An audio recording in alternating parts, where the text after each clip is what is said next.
429 ద్వారా మా ప్రభుత్వం పర్యాటక రంగానికి పరిశ్రమ హోదాను కల్పించడం జరిగింది. అత్యంత పర్యావరణ ప్రమాణాలతో కూడిన ప్రతిష్టాత్మక బ్లూ ఫ్లాగ్ సర్టిఫికేషన్ ను రుషికొండ బీచ్ నిలుపుకుంది. దీనికి తోడు అఖండ గోదావరి, గండికోట వంటి ఐకానిక్ పర్యటన ప్రాజెక్టులు పర్యాటకానికి అగ్రశ్రేణి గమ్యస్థానంగా రాష్ట్రం యొక్క ఖ్యాతిని ఇనుమడింపజేస్తున్నాయి.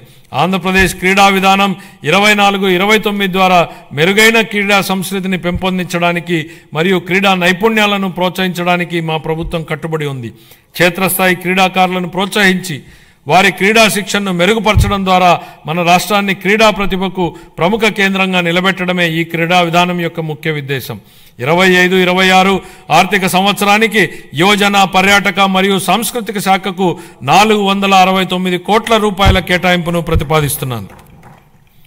గృహ మంత్రిత్వ శాఖ గత ప్రభుత్వం అనుసరించే విధానాల వలన పోలీసు బలగాల స్థైర్యంపై దెబ్బతీశాయి, వారి సామర్థ్యాన్ని కుంగదీశాయి. దీని ఫలితంగా రాష్ట్రంలో అరాచకం రాజ్యం చేసింది. మాదక ద్రవ్యాలు అడ్డు అదుపు లేకుండా తాండవించాయి. పోలీసు బలగాల ఆత్మస్థైర్యాన్ని పెంపొందించడం కోసం 920 కోట్ల రూపాయల మేర పేరుకుపోయిన బకాయిల నుండి 250 కోట్ల రూపాయల బకాయిలను ఇటీవలే చెల్లించాం.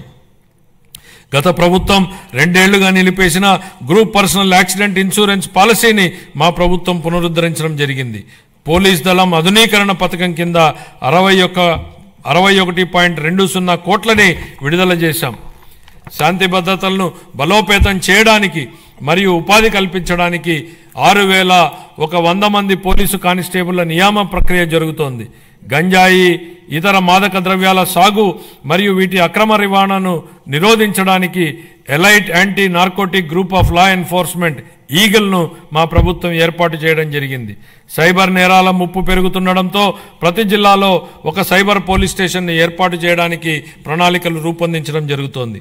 పోలీసు శాఖను మరింత చురుగ్గా తీర్చిదిద్దేందుకు వాహనాల కొనుగోలుకు మా ప్రభుత్వం కృషి చేస్తోంది. 25-26 ఆర్థిక సంవత్సరానికి గృహ మంత్రిత్వ శాఖకు 8,570 కోట్ల రూపాయల కేటాయింపును ప్రతిపాదిస్తున్నాను.